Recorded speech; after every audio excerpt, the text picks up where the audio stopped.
La noticia requiere profundidad. En Notimundo están los protagonistas de la noticia.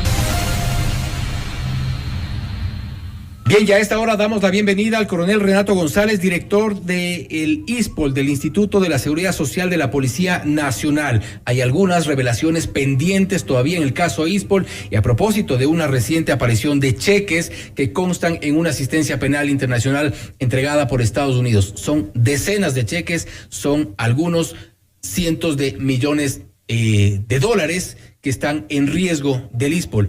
La pregunta básica es, ¿a dónde fueron esas inversiones del ISPOL que se entregaron en su momento? Ya conocemos al nombre de el alias el mago Jorge Cherres. Coronel, buenas noches. Buenas noches, Fausto, y por su intermedio a toda la audiencia de FM Mundo. Efectivamente, como usted lo manifestó en su introducción, es un problema que tiene la incertidumbre casi a 80,000 familias policiales, pero que debería preocuparnos a todo el conjunto de ciudadanos ecuatorianos, porque termina siendo un robo descarado, vil, muy inclusive audaz al erario nacional. ¿A qué nos referimos?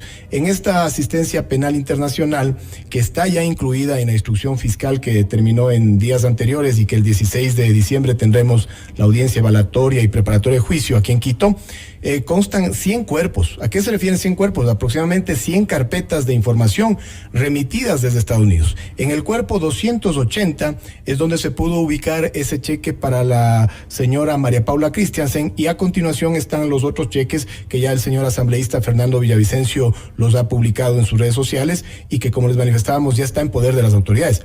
Las novedades no quedan ahí. Revisando con mayor detenimiento, porque es una extensa información, uno puede ir encontrando transferencias, y ayer el propio asambleísta en este programa mencionaba de un cheque del señor Cherres endosado para el señor Javier Neira Menéndez. Esto nos va permitiendo cerrar los círculos de todas estas relaciones insanas que se dieron alrededor del ISPOL. Nada menos que $418,000. Los montos son impresionantes, porque si usted habrá revisado también dentro de esa misma asistencia penal, hay, por ejemplo, pagos a Mercedes-Benz de $165,000, hay otras transacciones que superan los $350,000, $1.350,000. Es una dinámica que se repite casualmente después de que el ISPOL entregara estos bonos, entregara estas inversiones que no son otra cosa que dinero a Jorge Cherres. Lo más doloroso es que ahí está el capital de gente humilde, de clase media y media baja, que son quienes constituimos la Policía Nacional. Personas que ya entregaron toda su época productiva en beneficio de la seguridad del país, quienes confiaban tener una tranquilidad en sus años postrimeros. Lastimosamente, ahora ni siquiera podemos darles buenos niveles de seguridad social, de salud, fundamentalmente. ¿Por qué? Porque nos falta todo este dinero inmenso que le robaron descaradamente al ISPOL. Un poco para dimensionar, y de acuerdo a los documentos que incluso han sido públicos ya desde el inicio, desde el estallido del escándalo del ISPOL, las inversiones que se entregaron a Jorge Cherres Miño estaban cercanas a prácticamente la mitad del portafolio entero de inversiones del ISPOL, a una sola persona y con el mínimo requerimiento de documentos. Eso de por sí ya demuestra la barbaridad que existía al interior del ISPOL. Cero análisis de riesgo. ¿Cómo se va a concentrar $700 millones en inversiones en empresas que corresponden a una sola persona? Bueno, ahí realmente hay dos personajes. Uno que está pasando desapercibido, que es el señor Héctor San Andrés Pesantes, amigo muy cercano de la ex superintendente de compañías Valor y Seguros, Suad Mansur, del 2011 al 2018. Pero permítame explicarle, aprovechando el gráfico que usted lo presentó, la gravedad del cheque del señor Javier Neira Menéndez. Hemos detectado, porque ahora ya existe también personas que se acercan y nos entregan información, que todo esto fue fraguado mucho tiempo atrás. La operación SWAT, que terminó concretándose el 8 de enero del 2016 y que está atado a ese cheque que lo presentó ayer el asambleísta Villavicencio, tiene la siguiente secuencia cronológica. El 4 de junio del 2014, casi un año y medio atrás, el 4 de junio del 2014, escúcheseme bien, se emite un oficio desde el ministerio, perdón, desde el DCB del Banco Central del Ecuador, firmado por el señor Patricio Ramírez Miño, su director, hacia el señor Jean-Paul Lofredo, que era el director nacional de análisis financieros del Ministerio de Economía y Finanzas, y le dice, entre otras palabras, porque ya vamos a subir esta información y también la vamos a poner a disposición de las autoridades judiciales, el mecanismo que se utilizaría para personas extranjeras que quieran invertir en bonos de deuda interna. Es decir, justo lo que pasó con la mal llamada Operación Swap. 4 de junio del 2014. El 26 de enero del 2015, es decir, un año antes de la Operación Swap, el señor Jean-Paul Lofredo, que ya le manifesté es funcionario del Ministerio, era funcionario del Ministerio de Economía y Finanzas, no sé si permanezca ahí, le remite un oficio al señor Jorge Vélez, gerente general de Picaval. ¿Quién es Picaval? La casa de valores que tenía contratado el Citibank en el país. Y le hace una invitación para este tipo de inversiones, que los extranjeros que quieran comprar bonos de deuda interna, y le manifiesta cuál va a ser el procedimiento. Le estoy hablando de un año atrás. En la auditoría de Ernst & Young, del Decevale, ya se encontraron mensajes del 8 de abril del 2015 entre Oriana Rumbea, Jorge Cherres y Javier Neira Salazar perfeccionando este mecanismo. ¿Pero a qué voy? El 30 de diciembre del 2015 empieza en la Bolsa de Valores de Guayaquil esta operación en la cual el ISPOL pierde los 327.3 millones de dólares en bonos de deuda interna. Y aclaremos esa parte de la cronología. ¿Qué pasa después de esa inversión? Lo que pasa es que esto se concreta. La fecha valor de esta operación es el 8 de enero del 2016, donde interviene Citadel del señor Javier Neira Salazar, el 8 de enero del 2016. ¿Qué es lo que sucede? El cheque que lo presentó ayer el señor asambleísta Fernando Villavicencio tiene fecha 15 de enero del 2016, es decir, 7 días después. ¿Sabe cuánto le cobraron al ISPOL por esta operación? 0. Esa es una infracción a la ley de mercado de valores. ¿Y qué nos dijo en su versión el señor Neira? Que él había cobrado $18,000 al Citibank. Mentira, cobraron $416,000. Se olvidó de los $400,000. Se olvidó, pero lo más grave, pues, le involucra a su padre, porque aquí está el endoso. Primero dice Carlos Javier Neira Salazar y está tachado. Y luego dice Antonio Javier Neira Menéndez. Y este cheque, que es de una cuenta, que es de la misma cuenta donde le daba el señor Cherres los cheques a la señora Christiansen y a otros, que es la número 428-316-3544, finalmente es cobrado en la cuenta 626-506-9404 del Citibank. Aquí está la firma del señor Javier Neira. Ahí está. ¿Y qué dice incluso el registro digital? Antonio Javier Neira Menéndez. ¿Qué nos comprueba esto, Fausto? Esta es una práctica común de lavado de activos. Todos los que quieren lavar dinero mal habido le transfieren a una cuenta X, luego a una cuenta Y, finalmente a una cuenta Z para complejizar las investigaciones. Porque revisando los documentos, incluso el resto de los cheques transferidos, el momento que se identifica en qué cuenta fueron cobrados o a qué cuenta fueron endosados, los números no son necesariamente los mismos. Esta es una forma, y usted un poco en su experiencia también de este proceso de investigación, de diluir el dinero o el rastro del dinero para que un poco evitar que sigan la ruta de dinero. Exactamente eso apuntan. Le estoy mencionando ya 2 cuentas del TD Bank. Nosotros tenemos una tercera cuenta del TD Bank bien identificada, porque la última transferencia de dinero en efectivo que hace el ISPOL en junio del 2019, $32,280,000, empieza a festinarse a partir de la cuenta del Decevale, y hay una transferencia de aproximadamente $11 millones a una cuenta de TD Bank a nombre de IPCOR. O sea, hablamos ya de 3 cuentas en el mismo banco de la empresa del señor Jorge Cherres.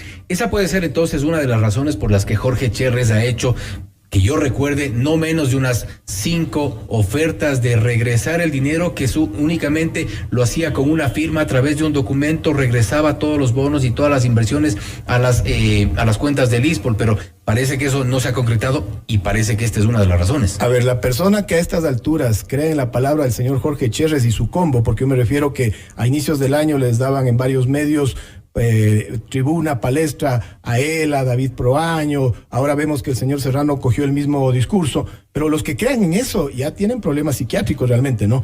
Porque el señor Cherres decía que era tan sencillo con que el ISPO le diga en qué cuenta y que al otro día nos devolvía. Nos convocó a un proceso de mediación que primeramente quiso que sea en la Universidad de San Francisco y nosotros rechazamos y accedimos al de la Procuraduría General de Estado. Bueno, nosotros invertimos, muchos nos dijeron perdieron, no, invertimos 6 meses. Varias reuniones para demostrar que solamente hay falacias. Si usted hubiera querido entregar un bono, lo entrega el otro día, así de sencillo. A ver, esto un poco tienen que saber también parte de los 80,000 afiliados al Seguro Social de la Policía, de entre ellos 51,000 activos, 21,000 pasivos, hay 8,000 entre viudas y huérfanos. Son, de alguna forma, para que la gente nos pueda comprender mejor, son los dueños de este dinero. ¿Qué va a pasar con eso? Es lo que estamos luchando. Nosotros hemos hablado que es un atraco fenomenal, descomunal, audaz, es crimen organizado en su conjunto. La información que yo le acabo de manifestar del Ministerio de Economía y Finanzas y del Banco Central termina de demostrar con documentos que esto fue perfectamente planificado por lo más exceso del poder político, económico, financiero de este país. Yo estoy seguro que la Fiscalía General del Estado, con esta información que vamos a aportar, tiene que abrir una nueva investigación previa, pero por delincuencia organizada, porque están muy segmentadas las investigaciones, son estrategias que también lo manejan al interior en la Fiscalía, pero ya es el momento en que entren todos los actores, inclusive lo que nosotros hemos solicitado en la Asamblea Nacional, los peces gordos, no los niveles de segundo y tercer orden, los que planificaron, esas mentes siniestras que inclusive cambiaban normativa para presentarle al mercado estos programas que se presentaban muy atractivos, pero lo que era un atraco para los fondos de la Seguridad Social. Y de alguna forma, para identificar esos que usted llama los peces gordos, también podemos hacer una relación casi directa con los montos que han sido transferidos, con los montos que encontramos en los cheques, porque encontramos, por ejemplo, gente que estaba por abajo en las direcciones un poco, jerárquicamente inferiores del ISPOL, con montos menores, y gente que recibió montos mayores. Eso de alguna forma nos da una luz para establecer ciertas responsabilidades y jerarquía en esta aparente organización. En el caso ISPOL, que además hay que comprender, tiene varios ambientes, un ambiente social, una afectación económica financiera, también un ambiente político, mediático y finalmente lo judicial. Existen varios niveles de responsabilidades, desde aquellos que fueron peseteros, que les daban sus 3, 4 reales y estaban contentos, estos mandos medios operativos más o menos del señor Cherres, que es una especie de émbolo, pero faltan los grandes, pues los intelectuales, esos que querían pasar desapercibidos, que estaban calladitos hasta que les enrostraron los cheques de su círculo cercano. Pero le doy una referencia, o sea, siempre es bueno comparar. Un policía, el promedio de un policía de clase, de los que son técnicos operativos, esos que entregan su vida en el territorio ecuatoriano, para no hablarle de oficiales, porque siempre se va a tergiversar que son montos más altos, ¿no? Yo le hablo al personal común y corriente, a ese que entrega su servicio desde la mañana hasta la noche. El promedio de una cesantía de ellos, luego de 30 años, es $80,000. ¿Cómo no nos va a doler verle que la señora exdirectora administrativa del Ministerio Interior y del Ministerio de Vivienda reciba de un solo cheque 230,000? Ya vemos una transferencia de 37,000 más. Por ahí me dicen que hay otro cheque de 200,000 que yo al menos no todavía lo ubico, pero lo vamos a ubicar. Pero al señor Javier Neira Menéndez le entregan endosado un cheque de $418,000. 15 días después. Imagínense, luego de que el ISPOL perdió 327 millones. O sea, que nos expliquen ellos, que ellos tienen que respondernos a cuenta de qué, con qué pretexto, con qué motivo recibían esos montos. ¿Han hecho algún tipo de investigación puertas adentro del ISPOL? Porque seguramente hay gente que todavía fue en su momento parte o del vehículo de estas, para lograr estas inversiones millonarias, estas que se llaman ya inversiones fallidas por parte del ISPOL, como para saber si es que queda algo de esta estructura. Pero que seguro que queda, pues si estuvieron enquistados ahí. David Proaño era desde el 2010 integrante de la Comisión de Inversiones, luego en el 2013 fue presidente de la Comisión de Inversiones y el 2015 fue director general y logró aferrarse, enquistarse por 4 años como director general. Indudablemente que tienen nexos al interior del ISPOL. Le doy un ejemplo. Me cayó la cara de vergüenza semanas atrás cuando en Guayaquil pudimos reabrir la atención en un prestigioso centro cardiológico y el principal, una persona muy conocida en el ambiente guayaquileño, en mi cara me lo dijo: ustedes tenían ahí un delincuente, un sargento que manejaba las derivaciones, que nos venía a exigir el 30% de adelanto de cohecho para recién auditarles las atenciones médicas. Por eso es que todos los centros privados nos habían cerrado la atención. Esa es una muestra de los niveles de corrupción.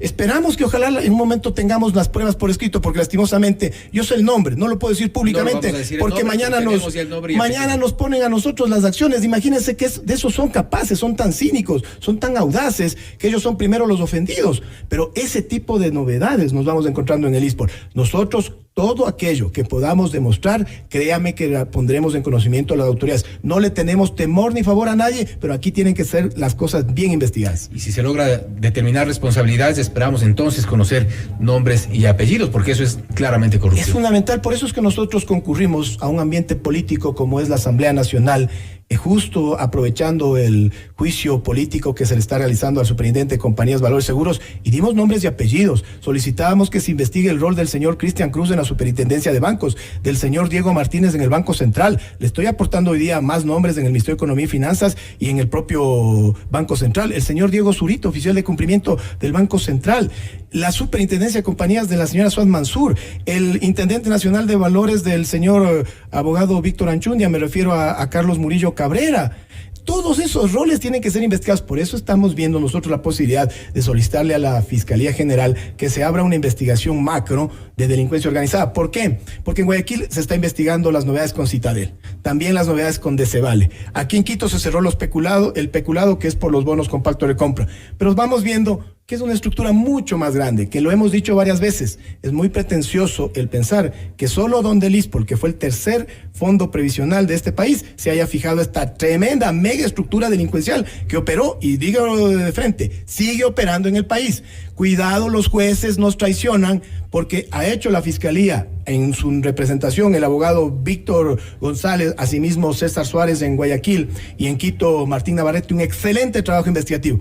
¿Y de qué nos sirve si llegamos a una audiencia evaluatoria, preparatoria de juicio, y no van a faltar los jueces benignos, benevolentes, sumamente protectores de los derechos, y digan, este sí pasa a juicio, este no, y le pasen a juicio a niveles segundos, y se queden libres, por ejemplo, un Rodolfo Cronfreakel, un Javier Neira Salazar, un Oriana Rumbea, aquí en Quito, un Enrique Espinosa, un David Proaño, un propio Jorge Cherres Miño? Tenemos que poner las cosas como son. Nos faltan 950 millones y cuidado, nos dicen, sí les falta, pero qué pena, no hay responsables. Estamos dando con nombres y apellidos.